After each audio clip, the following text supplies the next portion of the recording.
विरासत की कहानी, कलाकारों की जुबानी। आज आपली मुलाखत श्री लीलाधर कोल्हे यांच्याशी। यांना विशेष पुरस्कार मिळाले आहेत.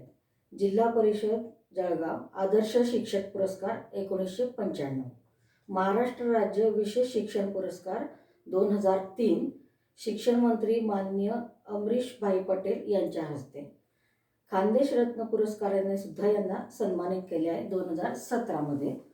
आदर्श शिक्षक नवनीत पुरस्कार मिळालेला आहे 2003. अशा या श्री लीलाधर जिब्रू कोल्हे सरांचा आज आपण परिचय करून घेऊ. नमस्कार सर. नमस्कार सर, कृपया आपला जीवनपट, आपला जन्म कुठे झाला, केव्हा झाला, आपले आई वडील आणि शिक्षण याबद्दल आम्हाला थोडी माहिती द्या. माझा जन्म खिरोदा जळगाव जिल्हा एक ग्रामीण भागामध्ये झाला आणि माझे आई वडील हे शेतमजुरी करणारे आणि माझे वडील सुतारी काम करणारे होते. एका सामान्य कुटुंबात माझा जन्म झाला. लहान असताना आई वडिलांचे संस्कार माझ्यावरती फार मोठ्या प्रमाणात पडलेले आहेत आणि त्या परिस्थितीमध्ये शेतात काम करून मुलाला शिकवणं आणि त्यांना पुढचे शिक्षणात वाटचाल करणं हे अवघड होतं. खरं म्हणजे मला लहानपणापासून कलेची आवड निर्माण झाली. अगदी ज्या वेळेला 5-6 वर्षाचा असेल त्यावेळेपासूनच मला कलेकडे लक्ष वेधलं की आपणही काहीतरी रेखाटन करता वाळूतून रेखाटन करता किंवा पेन्सिलीवर पाटीवर पेन्सिलीने रेखाटन करता ज्या वेळेला नवीन आकार निर्माण होतात ते बघता मला असं वाटायला लागलं की काहीतरी यातून निर्माण होतं आणि आपल्याला आनंद मिळतो आहे. आणि मग आमच्या घरचा सुतारी व्यवसाय असल्यामुळे मी वडिलांजवळ बसायचो. ते कार्पेंटरीमध्ये कोरीव काम करायचे, काही शेतीचे अवजारं करायचे. मग ते करता त्याचाही मला हेवा वाटायला लागला की यातही आपल्याला काम करायला काही हरकत नाही. पण वडील ते त्यावेळेला करू देत नव्हते. पण काही दिवसानंतर मी त्या हत्यारंसुद्धा हाताळायला लागलो. आणि त्या हत्यारा लाकडावरती कोरीव काम करताना मला वेलबुट्टी वेगळी प्रकारची वेलबुट्टी करण्याचा वडिलांचं बघून मी करण्याचा प्रयत्न केला. त्याच्यानंतर एखादा ओंडका घ्यायचा आणि तो चारी बाजूने त्याला तासून त्यातून काहीतरी आकार तयार करायचा आणि त्यातच आनंद मानायचा. अरे वा, छान तयार होतं. आणि त्याच्या मग त्याला डोळे लावायचे, त्याला तोंड लावायचं, अशा प्रकारचं रंगाने काम करायचं. मग आणि मग त्या बाहुल्या किंवा ते जे काही आकार आम्ही लहान मुलं जमा करायचो आणि एकत्र येऊन त्याचा आनंद घ्यायचो. त्या लहान मुलं कशी प्लॅस्टिकच्या बाहुल्या वगैरे खेळतात, आम्ही लाकडाच्या बाहुल्या खेळत होतो. नंतर एक बस तयार केली होती आम्ही. आणि त्या बसला वडिलांनी त्या बसला व्यवस्थित असं तयार करून दिलं. त्या बसवर आम्ही चित्र काढले आणि स्टिकर लावले, काही चित्र काढले आणि खूप आनंद घेतला. शाळेकरी मुलं खूप काही जमा व्हायचे आमच्याजवळ.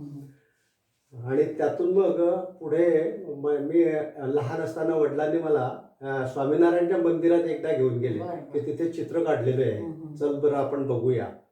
मग ते चित्र बघायला गेलो आम्ही. तर तिथे बाहेर भिंतीवर मोठमोठी चित्र काढलेली होती. सुरुवातीलाच दरवाजावर द्वारपाल होते 2.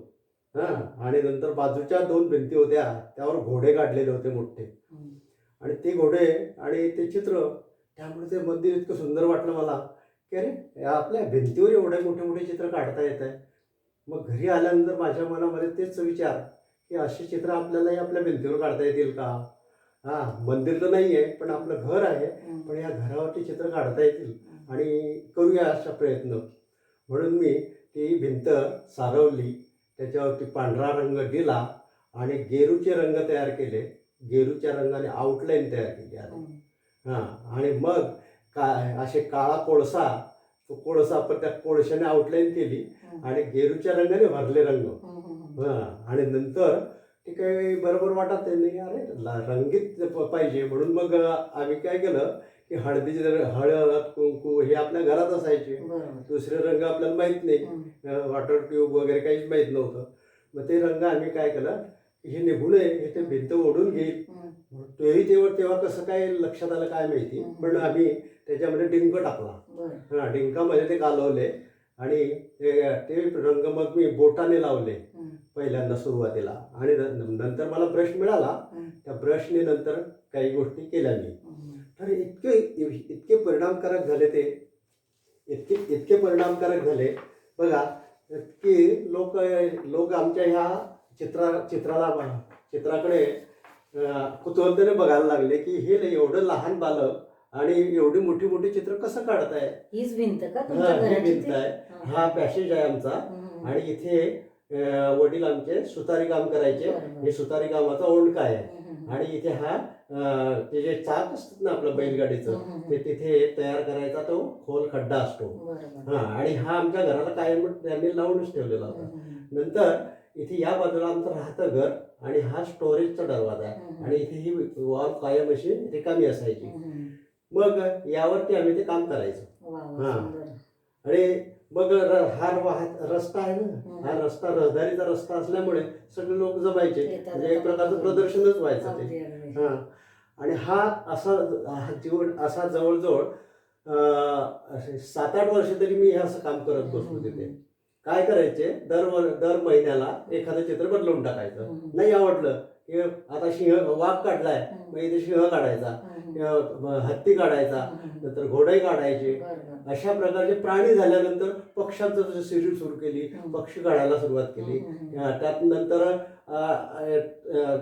असं ऐतिहासिक असं वाटायला लागलं की अरे नाही, आता आपण शिवाजी महाराज काढू. मग शिवाजी महाराज काढले. त्याच्यानंतर आपले संत तुकाराम काढले. अशा संतांची मालिका सुरू केली. आणि ते चित्र कसेही असो, पण ते आम्हाला आनंद देत होते. आणि ते कसे काढायचे, तर लहानच्या पुस्तकावरून ते आम्ही कॉपी करत होतो. वास्तविक ते रेखाटन, त्याला आलेख वगैरे काहीच नाही. अगदी सहजगत्या ते आमच्या हातातून निघत होते. आणि माझ्या मदतीला आमचे सवंगडी होते शाळेतले, वाट्या धरायला. त्याच्यानंतर पुढे मग मी तिसरीत होतो. तिसरीमध्ये रामकथा म्हणून एक पुस्तक होतं. त्या रामकथा पुस्तकामध्ये राम वनवासाला चाललेला आहे असं एक चित्र होतं. तर ते चित्र मला भावलं. मी ते रेखाटलं आणि पूर्ण रंगवलं आणि आमच्या गुरुजींना दाखवलं प्राथमिक शाळेच्या. मग त्या गुरुजींना त्या खूप आनंद झाला त्यांनी. मग काही दिवसांनी प्रदर्शन लागलं शाळेमध्ये आणि त्या प्रदर्शनात ते चित्र त्यांनी लावलं. अरे वा. आणि त्या प्रदर्शनामध्ये मुलांची चित्र होती, सगळं होते. परंतु त्या चित्राकडे सगळे लोक बघायचे, अरे इतकं सुंदर चित्र यांनी काढलं, हा कोण आहे. आणि जे उद्घाटक तिथे आलेले होते ते मनोहर चौधरी, की जे ते खिरोद्याचे उत्कृष्ट कलावंत आहे, शिल्पकार आहे. आणि ते ट्रेनिंग कॉलेजमध्ये शिक्षक होते. त्यांनी ते चित्र बघितलं आणि माझी विचारपूस केली. आणि नंतर गुरुजींना सांगितलं की या विद्यार्थ्यांचा कलागुण तुम्ही जोपासला पाहिजे, याच्यासाठी याला तुम्ही दररोज 4 वाजता माझ्याकडे सोडायचं. आता शाळा 5 वाजता सुटायची, पण 4 वाजता मला सोडून द्यायचे ते. आणि मी ट्रेनिंग कॉलेजमध्ये जायचो आणि तिथे गुरुजी मला बगीच्यात घेऊन बसायचे. आणि बगीच्यामध्ये काय, मग बगीच्यामध्ये निसर्ग, आता निसर्गामध्ये पानं, फुलं, झाडं, त्याच्या फांद्यांची रचना, झाडांची रचना, हे त्यावेळेपासून मला सांगायला लागले आणि मी ते रेखाटायला लागलो. बरं, नुसतं पेन्सिलीने नाही, तर पेन म्हणजे त्यावेळेला टाक होता आणि दौत होती. ते दौत आणि टाक काळ्या शाईचा, ते घेऊन मला सांगायचे ते की आता डायरेक्ट रेखाट. मी अशा पद्धतीने ते काही चित्र तसे केली, काही पेन्सिलीने केली. आणि नंतर हळूहळू प्राथमिक शाळेचं शिक्षण हळूहळू संपत आलं. नंतर मी हायस्कूलमध्ये पदार्पण केलं. त्यावेळेला हायस्कूल गावातच होतं. आणि हायस्कूलमध्ये हा विषयच होता चित्रकला. परंतु तेवढं काही त्या विषयाचं कोणी लक्ष देत कौतुक नव्हतं. नसायची हां, तर आणि त्या विषयाचं, बरोबर आहे. तेवढं काही विषयाकडे लक्ष नव्हतं. परंतु आमचे जे शिक्षक होते बी.जी. महाजन सर, हं, त्या शिक्षकांनी माझ्याकडे जास्त लक्ष दिलं. हं, हं, हां, मला कागद द्यायचे, पेन्सिल द्यायचे. त्याच्यानंतर वर्गामध्ये मला मॉनिटरसारखं करून टाकलं. हां, हं, आणि मग चित्रकलेचं सगळं साहित्य मी द्यायचो मुलांना. हं, म्हणजे अशा प्रकारचे एक जबाबदारी टाकली त्यांनी. हं, हं, आणि त्यातून तिथेही थोडा भाग डेव्हलप झाला. आणि त्यावेळेला मग असं वाटायला लागलं की आता उच्च शिक्षणासाठी म्हणजे 11वी शाळा होती ती. हं, हं, 11वी शाळा असल्यामुळे आता उच्च शिक्षणासाठी मुंबई किंवा पुणे याच्याशिवाय उपाय नव्हता. बरोबर. आपली परिस्थिती नव्हती तशी. हं, मग परिस्थिती नसल्यामुळे वडील म्हणत की तुला जे जमेल ते कर भाऊ. मला शक्य आहे ते मी देईन. हं, ते तशा परिस्थितीमध्ये योगायोगाने म्हणा की काय, मधुकरराव चौधरी हं, आणि मनोहर गुरुजी यांच्या दोघांच्या विचारांनी एक आर्ट स्कूलची निर्मिती झालेली होती. वा वा. हां, आणि त्या आर्ट स्कूलची निर्मिती खेड्यामधलं पहिलं आर्ट स्कूल हं, खेरोल्यात झालं. हं, हं, त्यांनी तिथे सुरुवात केली. 7 विद्यार्थी फक्त त्या कलेला आले. आणि तेव्हा अजून मी 10वीत होतो. हं, नंतर मग 11वीत गेल्यानंतर आता आपली वाटचाल बरोबर झालेली आहे. आपल्याला योग्य गाईडलाईन मिळते. आता इथल्या इथे शिक्षण होईल असं वाटायला लागलं आहे. हं, मग तिथे 2 वर्ष गेले ते. आणि नंतर मला 11वी पास झालो. हं, आता 11वी पास झालो, पण त्याच्यानंतर मार्कही चांगले मिळालेले होते. विशेष म्हणजे मी सायन्स लाईनला जाऊ शकलो असतो. हं, हं, पण कलागुण काही आपले गप्प बसू देत नव्हते ना. बरोबर. हां. मग मी त्या कॉलेजला मला त्यांनी ॲडमिशन दिली. पहिलं वर्ष तिथे पास झालो. हं, हं, हां. बाकीचे सुरुवातीला जे काही 7-8 विद्यार्थी होते ते कायम नापास होत होते. हं. परंतु मी तिथे पास झाला हे गुरुजींच्याही लक्षात आलं. हं, हां, मग त्यामुळे त्यांनी पुन्हा आणखी मला गाईडलाईन द्यायला सुरुवात केली की तू इथे आता आमच्या विद्यार्थी राहा. हं, मग हळूहळू त्याचे विद्यार्थी जमा होत गेले. त्यात प्रगती होत गेली त्या कॉलेजची. हं, त्याच्यानंतर मग दुसऱ्या वर्षाला हं, मला असं वाटायला लागलं की आपण बाहेरगावी जायला पाहिजे. कारण इथे हे खेळ पडतो आणि मग आपला विकास आणखी व्हायला पाहिजे असं मनात पुरेसं तेव्हाही exposure वाटायचं. नव्हतं वाटत हां, तिथे. मी ॲडमिशन कॅन्सलही केली दुसऱ्या वर्षाची. हं, पण एक मन असं वाटायला लागलं की काही ट्राय तर करून बघूया दुसरं वर्ष काय. हं, हं, तर त्यावेळेला मुंबईचे चित्रे सर म्हणून त्यांनी नवीन प्राध्यापक नेमणूक झाली त्यांची. बरं. त्या चित्रे सरांच्या सहकार्याने मला खूप काही काही मार्गदर्शन मिळायला लागलं. हं, हां, की आणि ते मला सांगायला लागले तू जाऊ नको. हं, हं, हां, आपण इथेच पाहू. हं, मग आणि अशा ह्याच्यामध्ये सेकंड इयर जे आहे ना, ते सेकंड इयर मी सेकंड क्लासमध्ये पास झालो. हं. आणि त्यावेळेला परीक्षा तिथे दिली जात नव्हती. सगळ्या परीक्षा पहिलं वर्ष सोडून सगळ्या परीक्षा बाहेर द्याव्या लागत होत्या. हं, मग मला दुसऱ्या वर्षाला नागपूर सेंटर घेतलं. त्या नागपूर सेंटरवर मी दुसरा आलो. बरं. हां, सेकंड क्लासमध्ये दुसरा आलो. हं, आणि तेव्हा सेकंड क्लासच मिळाले लोकांना, काही फर्स्ट क्लास जास्त मिळत नव्हते. हं, हं, आणि मग मला अशी आशा निर्माण झाली आता की काही हरकत नाही, हं, आपण आता पुढचंही वर्ष ट्राय करूया. करू शकतो इथे. हां, म्हणून तिसऱ्या वर्षाला आम्ही कोल्हापूर सेंटर घेतलं. हं, कोल्हापूर सेंटरला मी त्याच्यामध्ये पोर्ट्रेटमध्ये पहिला आलो. बरं. हां, आणि मग मला आणखी आशा बळावल्या. आणि मग मी तिथे कायम मग तेच आर्ट स्कूल सोडलं नाही. हं, हां, मग चौथ्या वर्षाला हं, ॲडव्हान्स म्हणतात ते चौथं, हं, त्याला फर्स्ट आला. बरं, बरं. आणि मग मला असा खूपच आनंद झाला आत्मविश्वास की अरे पण आपण वाढला. खेड्यातून सुद्धा एक मिळवू शकतो आहे. हं, हं, हां, म्हणजे हा जो आपला गैरसमज आहे तो आपोआप दूर झाला माझा. हं, हं, त्याच्यानंतर मग DTCसाठी त्यावेळेला DTC होती. हं, हां, शेवटी 1970 साली DTCची शेवटची बॅच होती. बरं. मग ती देऊन टाकली आम्ही. म्हटलं कारण आर्टिस्टचं काम आपल्याकडून जमेलच. त्यापेक्षा एखाद्या शाळेमध्ये शिक्षक वगैरे राहूया आपण. हं, हं, म्हणून DTC दिली. हं, तर ते 70 साली दिली DTC. हं, तर त्यावेळेला DTC औरंगाबादला दिली. बरं. आणि औरंगाबादला सुद्धा मला सेकंड क्लास मिळाला आणि फर्स्ट आलो तिथे. वा वा वा, फारच छान. म्हणजे ह्या घटना घडत गेल्या. हं, हं, आणि त्यातून मला माझा एक खात्री पडायला लागली की आपण आता इथे हरकत नाही, आपण करूया पुढचा ट्राय. म्हणून डिप्लोमाला मला क्लास मिळाला. त्यानंतर मला तिथेच प्राध्यापक लावून घेतले यांनी खिरोदेच्या आर्ट स्कूलला. सप्तपूट ललित कला भवन नावाचं ते आर्ट स्कूल आहे ना, तिथे ज्या कॉलेजमध्ये मी शिकलो तिथेच मी प्राध्यापक म्हणून लागलो. प्राध्यापक म्हणजे असिस्टंट प्राध्यापक, त्यावेळेला प्राध्यापक हे नव्हतं, पण असिस्टंट लेक्चरर असं नाव होतं. तर त्या ठिकाणी मग संख्या वाढत होत्या. संख्या वाढली, मुलांच्या संख्या वाढत आहे, प्राध्यापकांच्या संख्या वाढत आहे, त्यात मला त्यांनी सामावून घेतलं. आणि अशी आम्ही कॉलेजच्या जीवनामध्ये खूप काही केलं. म्हणजे वेगवेगळे कॅम्प घेतले, वेगवेगळ्या शाळांमध्ये भिंती काय रंगवल्या, त्या मुलांना ट्रिपला नेलं. ते त्यानंतर दररोजचा स्केचिंग क्लास असायचा.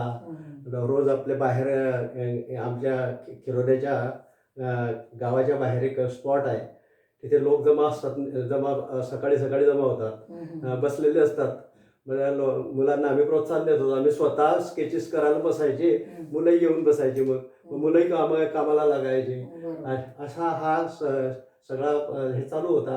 अध्यापन आणि अध्ययन दोन्ही गोष्टी चालू होत्या. आणि अशामध्ये 4 वर्ष आम्ही व्यवस्थित असं कॉलेजचं सगळं जीवन हे घालवलं. त्यानंतर 10-2-3 असा हा पॅटर्न बदलला, शैक्षणिक पॅटर्न बदलला. 10वीचं बोर्ड झालं, 10 नंतर 11वी-12वी, आणि त्याच्यामध्ये हळूहळू विद्यार्थी संख्या कमी व्हायला लागली. आणि इतकी ती कमी झाली की आमचे 4 प्राध्यापक तिथून आणि त्या पिरियडमध्ये आमचा 4 लोकांचा नंबर होता. त्यात नवीन लागलेले आम्ही 2 होतो. बाकीचे जुने सुद्धा 2 प्राध्यापक त्यांना प्रायोरिटी लिस्टमध्ये टाकलं सगळ्यांना. प्रायोरिटी लिस्ट, गव्हर्नमेंट एक लिस्ट काढली की तुम्हाला दुसरीकडे कुठेही जागा निघेल आर्ट स्कूलमध्ये तर तुम्हाला सामावून घेण्यात येईल. अशा प्रकारचं आम्हाला त्यांनी तेवढ्या प्रोत्साहन दिलं. मग आम्ही काय केलं की एक जाहिरात निघाली नंदिनीबाई शाळेची. मग त्या नंदिनीबाई शाळेमध्ये जळगावला जायचं आहे, मग काही हरकत नाही बा, म्हणून आम्ही तिथे ट्राय केला.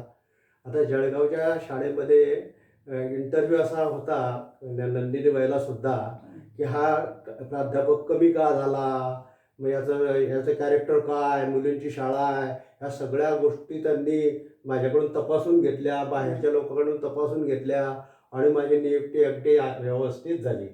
आणि तेव्हापासून मग मी एकच ध्यास घेतला, आता शाळा डेव्हलप करणे. अगदीच प्रायमरी मुलींचे विकास विद्यालय त्या शाळेचं नाव होतं. तेव्हा त्यांनाही 70 साली सुरुवात झालेली शाळा होती ती. मला ज्या गोष्टी जाणवल्या की अरे बऱ्याचशा पूर्णता दिसते, आपल्या कलेला वाव दिसतोय इथे. मग आम्ही काय केलं की एक गोष्टी सुरू केल्या. आधी फळे रंगवण्याची सुरुवात केली. मग भिंतीवरती वेगवेगळे चित्र काढायला सुरुवात केली. आणि त्याच्यानंतर मला सरांनी की जे कोणालाच नाही ते मला त्यांनी असं एक लेटर लिहून दिलं की तुम्ही कुठल्याही चांगल्या शाळेत जायचं आणि माझं लेटर दाखवायचं, आणि तुम्हाला जे तिथलं चांगलं असेल ते टिपून आणायचं. मग मी मुंबईच्या काही शाळा पाहिल्या, पुण्यातल्या काही शाळा, म्हणजे बालमोहन सारख्या मोठ्या मोठ्या शाळा आहेत ना मुंबईच्या, नंतर पुण्याच्या काही शाळा, त्या शाळांमध्ये मी डायरेक्ट प्रिन्सिपलला भेटायचो आणि तिथले काय काय उपक्रम आहेत ते उपक्रम सगळे लिहून आणले. पण तशी कॉपी नाही करायची होती आम्हाला, फक्त काय काय उपक्रम चालू आहे ते बघितले. आणि शाळेत आल्यानंतर तशा पद्धतीने आम्ही सुरुवात केली. आणि माझं कायम म्हणजे शाळा शिकवणं आणि ते काम करणं, संसाराकडे लक्ष कमी आणि शाळेकडे लक्ष जास्त. आता हे तर तुम्ही अनुभवलेलं असेल की कसं आपलं जीवन कसं होतं. पहिल्यांदा शारदेची मूर्ती केली. त्या शारदेच्या मूर्तीने जवळजवळ 10 वर्षे तरी ती मूर्ती उपयोगात आली. आणि त्याच्यानंतर मी फुल अशी मूर्ती बनवली ती आपल्या हॉलसाठी. ती 7 फुटाची मूर्ती बनवली. आणि ह्या मूर्तिकलेचा छंद मला मनोहर गुरुजींनी लावला. मनोहर गुरुजी मला नेहमी सांगायचे की मी मूर्ती बनवताना तुम्ही माझ्याकडे यायचं. आणि त्या मूर्तीचे म्हणजे अगदी माती मिसळण्यापासून तर त्याच्या टच करण्याने मला सगळ्या गोष्टी त्यांनी शिकवल्या. प्लॅस्टर ऑफ पॅरिस काय होतं ते मला माहीत नव्हतं. शाडू माती काय होती ती माहीत नव्हती. ती सगळं त्यांनी अगदी पहिल्यापासून सांगितलं. आणि साचा कसा घ्यायचा, म्हणजे मोल्ड कसा घ्यायचा, त्याचं कास्टिंग कसं करायचं, त्या सिमेंट कास्टिंग, प्लॅस्टर ऑफ पॅरिसचं कास्टिंग, सगळ्या गोष्टी शिकवल्या. मग जनता शिक्षण मंडळाचं जे हेडिंगचं अक्षर आहे ना, ते अक्षर मीच तयार केलेलं आहे. हां. आता मला इथे सांगायला फार आनंद होतो. खरं तर मी सरांची विद्यार्थिनी आहे आणि सरांनी ज्या शारदेच्या मूर्तीचा उल्लेख केला, ती मूर्ती तयार करत असताना मी स्वतः पाहिलंय. त्या बाजूनेच आमचा टॉयलेटला जायचा रस्ता होता. मी त्या निमित्ताने तिथे जात असे आणि सरांजवळ उभं राहत असे. सर जेव्हा त्या मूर्तीवर काम करायचे, अजून मला ते सगळं डोळ्यासमोर आठवतं. फार आनंदाचे क्षण होते ते आणि सरांकडनं पण फार शिकायला मिळालं त्यातनं सुद्धा. सर, आता पुढचं म्हणजे तुमचं शिक्षण घेतलं, नोकरी केली, तर या सगळ्यांवर तुमच्यावर कोणाचा जास्त प्रभाव पडला तुमच्या जीवनामध्ये, तुमच्या कामावर, तुमच्या पेंटिंग्सवर किंवा याचा? आता गुरुचाच असतो, शेवटी गुरुचाच प्रभाव असतो. गुरु जे सांगतील ते. मनोहर गुरुजी मला जास्त जवळचे वाटले. त्याच्यानंतर आलेले जे तिथे त्या कॉलेजला जे प्राध्यापक आले त्या सर्वांनी माझ्यावर भरभरून प्रेम केलेलं आहे. आणि त्यांच्या सगळ्या कलाकृती त्या माझ्या याच्यावर छाप पडलेली दिसते. त्यांच्या कलाकृतीची छाप आहे. म्हणजे उदाहरणार्थ गवळी सर, की जे जागतिक कीर्तीचे कलावंत गवळी सर. नंतर त्यांच्याकडे यायचे ते सोलेगावकर. सोलेगावकर त्यांच्याही कलाकृतीची थोडीशी छाप आहेच. त्यानंतर चित्रे म्हणून आहेत. ते चित्रेंचं त्यांचं लिखाण फार महत्त्वाचं होतं. ते अभ्यासू होते आणि त्यांच्याकडून मी लिखाणाची हे घेतली, प्रेरणा घेतली. त्याच्यानंतर तांबटकर सर, पी.टी. तांबटकर म्हणून होते. त्यांचं पोर्ट्रेटचं काम खूप छान असायचं. त्या पोर्ट्रेट त्यांच्याकडून थोडंसं काही गायडन्स मिळालं. आणि सर, याच्यामध्ये आपण बऱ्याच कवी, साहित्यिक आणि प्रतिभावंतांची चित्र रेखाटली आहेत. त्याबद्दल पण सांगाल का थोडं आम्हाला?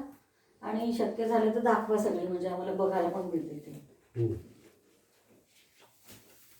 हो, मी काही कवी, साहित्यिक आणि लेखक यांची काही चित्र तयार केलेली आहे.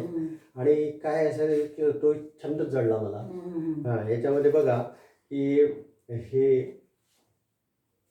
एक साहित्यिक आणि पंतप्रधान माननीय अटलजी बिहारी यांचं हे स्केच, पेन्सिल स्केच केलेलं आहे. आणि हे ज्या दिवशी वारले त्याच दिवशी केलेलं. आणि ते लगेच व्हॉट्सअपला दिलं आणि त्याचा खूप चांगला मला लाईक आलेला आहे. त्याच्यानंतर हे आर्टिस्ट हे जामिनी राय. त्यांचं एक ती स्टाईल सुद्धा तिथे मी क्रिएट केलेली आहे. आणि हे स्केच एका पेन्सिल म्हणजे ब्राऊन पेन्सिलच वापरली आहे फक्त. आणि त्यानंतर हे आमचे मनोहर गुरुजी की ज्यांनी मला शिकवलं, त्यांचे हे स्केच त्यांच्या जन्मदिवसाच्या वेळेला मी वापरत होते, स्मृतिदिन आणि जन्मदिवस. तर अशा प्रकारचं हे वेगवेगळे स्केचेस. याच्यामध्ये सायंटिस्ट आहे हे विक्रम साराभाई. त्याच्यानंतर हे वसंतराव नाईक, हे मधुकरराव चौधरी,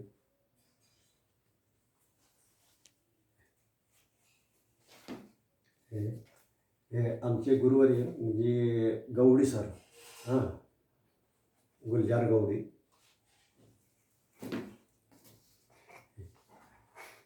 लोकमान्य टिळक,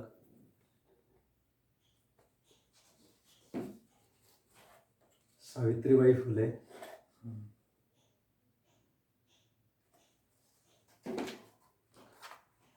वि.वा. शिरवाळकर, आता कुसुमाग्रज. आज कुसुमाग्रजांचा जन्मदिन, आज. मराठी राजभाषा दिन. मराठी राजभाषा दिन. हां. त्याच्यानंतर हे अभिनेते ज्या दिवशी वारले त्याच दिवशी स्केच केलेलं आहे. हे संगीतकार अरुण दाते. हे खिरोद्याचे स्वातंत्र्य सैनिक दादासाहेब मधुकररावांचे वडील, ज्यांच्या प्रेरणेने संपूर्ण खिरोदा पालटलं आहे.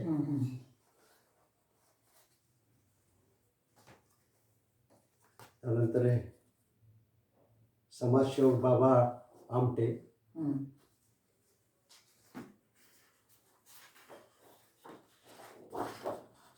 आचार्य अत्रे.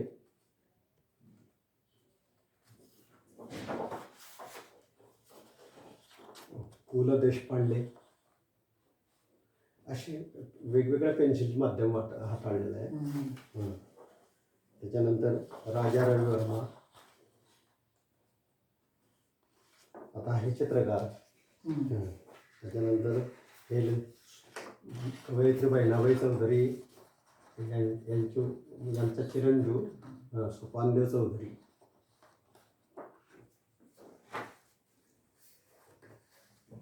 तर हे सायंटिस्ट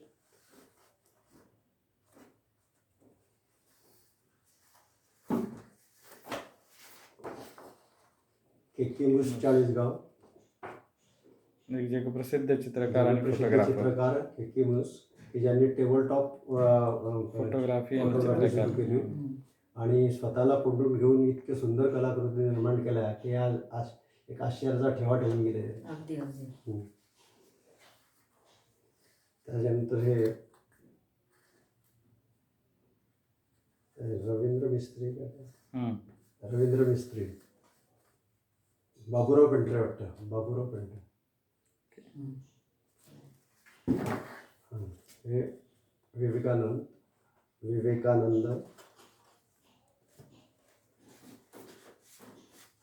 याच्यामध्ये ह्या विवेकानंदाच्या मध्ये मी एक पेन्सिल पण वापरली आणि कलर पेन्सिल पण वापरली. काळी पेन्सिल आणि कलर पेन्सिल दोघांचं मिश्रण. ह्याच्यामध्ये कलर नेहरू जयंतीच्या वेळेला दरवेळेला बालक दिन असतो ना, तर त्या बालक दिनाचं औचित्य साधलेलं आहे की नेहरू हे बॅकला पेन्सिलमध्ये घेतले आणि पुढे मुलं जे आहेत ते कलरमध्ये घेतलेले आहे. आणि फुग्यांवर सुद्धा तशा प्रकारचं वर्ष वगैरे टाकायचं आणि बालदिन टाकायचं आणि फुल हे त्यांचं प्रतीक.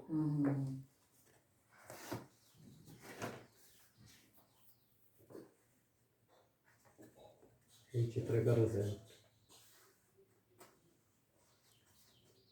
त्याच्यानंतर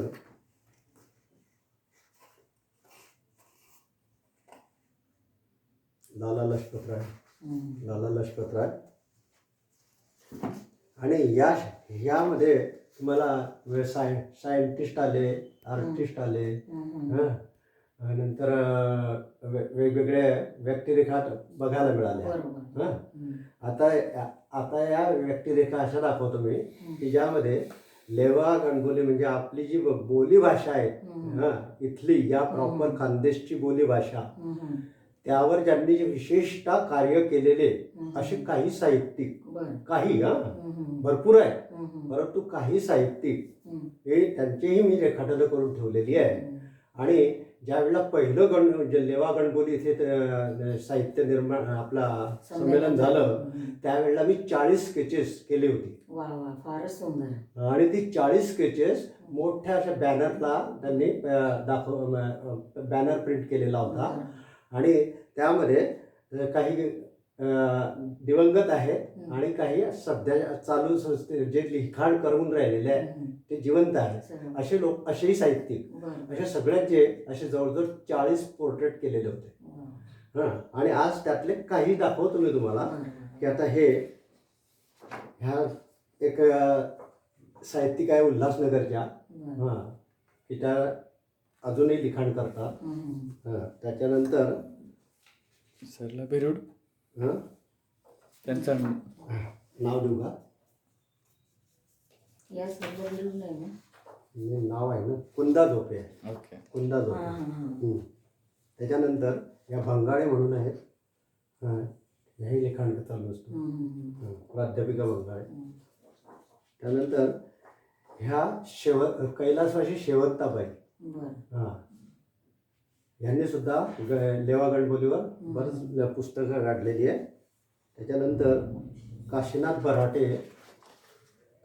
बराटे परतवाडा. हां, सगळी एका रंगातली आहे.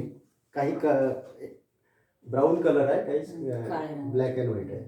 हां, हे पंकज नावाचे आहे. नाही, मनीष पाटील आहे, डोंबिवलीचे मनीष पाटील. त्याच्यानंतर हे रमाकांत कोलते, यवतमाळ. डॉक्टर धांडे, भूलतज्ञ, भुसावळ. हे अलीकडे लिहायला लागले. नंतर हे पंकज पाटील यांचं कायम आपल्या व्हॉट्सअपला आणि फेसबुकला दिनविशेष विषयावर लिहिलेलं असतं. त्याच्याने हे प्रल्हाद कोलते, हे साहित्यिक आहे, डोंबिवलीला. नंतर ह्या एमजेच्या प्राध्यापिका महाजन म्हणून आहे, त्या संध्या महाजन. हां, ह्या कवयित्री बहिणाबाईची गाणी खूप सुंदर म्हणतात आणि लिखाणही त्यांचं त्याच्यावरती चालू आहे. त्यानंतर शीतल पाटील, कडगावच्या आहेत त्या, शिक्षिका आहेत, प्राथमिक शिक्षिका. हे गणबोलीवालेच आहे सगळे. आणि हे वराडे म्हणून आहे, यांचं आत्ता सर्व नावाचं पुस्तक प्रसिद्ध झालं. हां, त्यांचं स्वतःचं आत्मचरित्र आहे आणि ते गणबोलीच्या भाषेमध्ये बरंचसं लिखाण करून राहिले. हे कुंदन ढाके आता वारले त्यावेळेला हे केलेलं आहे मी. कुंदन ढाके म्हणून एक उद्योजक आहे. हां, आणि ते आपल्या लेवा समाजासंदर्भात काय मासिकं काढलेल्या. लेवा शक्ती नावाचं मासिक काढलं होतं, अजूनही चालू आहे ते. जनशक्ती हा जो प्रेस आहे ते चालू. आत्ता अलीकडेच वारले ते 28 डिसेंबरला, त्यावेळेला हे स्केच केलेलं आहे.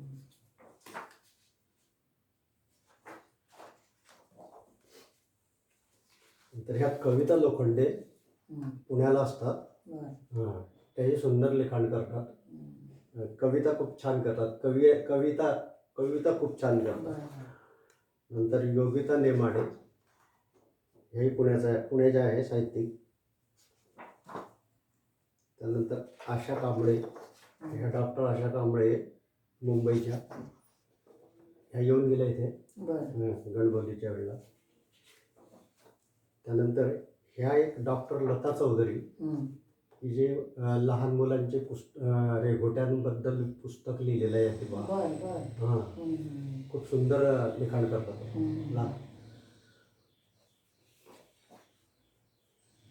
त्यानंतर कमल पाटील, प्राध्यापिका कमल पाटील, ह्या सध्या आता पुण्याला असतात, भुसावळला असायच्या त्या.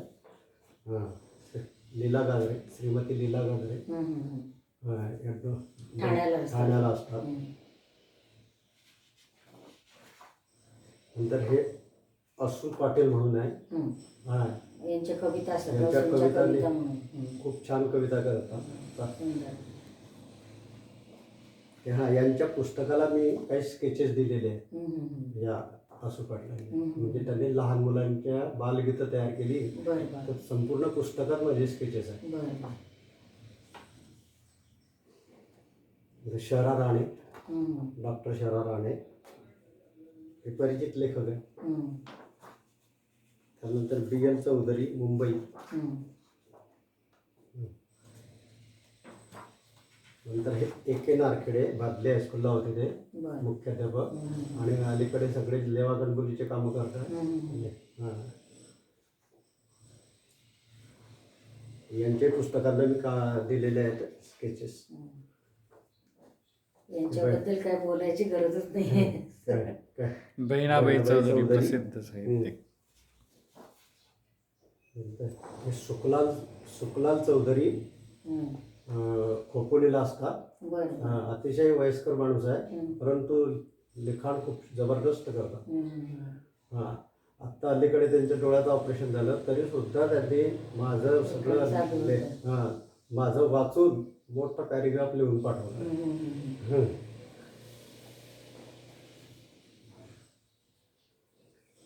हे चोपडे म्हणून आहे, कैलासवासी चोपडे. हे मला वाटतं भुसावळचे आहे. त्यानंतर हे उर्मिला निळकंठ पाटील, म्हणजे नीरा पाटलांची मिसेस. दोघं पती पत्नी लिखाण करून राहिलेले आहे. नंतर माननीय पद्मश्री पद्मश्री डॉक्टर विवेक कोलते. फारच सुंदर प्रवास होता हा तुमचा. सर, यासोबतच तुम्ही काही निसर्ग चित्र केली आहेत का? आणि तुमच्या स्पॅरो बद्दल सुद्धा ऐकलंय, तर त्याबद्दल पण काही सांगाल का आम्हाला? हो, असा अर्थात निसर्ग चित्र काढण्याचा छंदही मला हायस्कूल पासून होता. हो, तुमचा मगाशी उल्लेख आला. हायस्कूल आणि वॉटर कलर, ऑइल कलर सगळ्या प्रकारचे सगळ्या मीडियममध्ये हाताळलेलं आहे. आणि ज्यावेळेला शाळेत होतो त्यावेळेला भिंतीवर सुद्धा मी निसर्गचित्र काढलेलं आहे. मोठमोठ्या बॅनर तयार केलेले त्यावेळेला. आणि आत्ता ज्या वेळेला सेवानिवृत्त झालो ना, त्याच्यानंतर आम्ही एका ट्रिपला गेलो होतो. म्हणजे काय म्हणतात त्याला, 4 धाम म्हणतात. हरिद्वार, ऋषिकेश, बद्रीनाथ, केदारनाथ, गंगोत्री. तर त्या भागामध्ये मी स्केचबुक नेलेलं होतं. त्या स्केचबुकमध्ये मी काही टिपणं केली आणि ती टिपणं घरी आल्यानंतर त्याला लँडस्केपच्या स्वरूपात तयार केली. हां, तर ह्यातलं हे काही नमुने दाखवतो मी. हो, नक्कीच आम्हाला आवडतील बघायला. हां, आता हे काश्मीरला गेलो होतो त्याच पिरियडमध्ये. 1 महिना आमची ही टूर होती. त्यावेळेला हे काश्मीरला दल सरोवर आहे ना. वा वा वा, फारच सुंदर. दल सरोवर हे वॉटर कलर केलेलं आहे. प्रतिबिंब पण सुंदर आली याच्यातली. त्यानंतर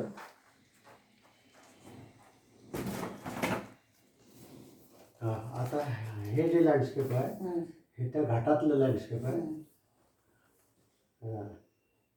नाही, दल सरोवराचंच आहे. परंतु यामध्ये काय केलेलं आहे, एक ग्रे कागद वापरलेला आहे आणि फक्त तेवढे कलरमध्ये ज्या उठाव आणायचा आहे तेवढेच वस्तू फक्त कलरमध्ये केलेल्या आहे. आपण नेहमी पांढरा वापरतो तसा नाही वापरला, ग्रे पेपरचा उपयोग करून घेतलेला. बरं, वा वा, सुंदर सुंदर.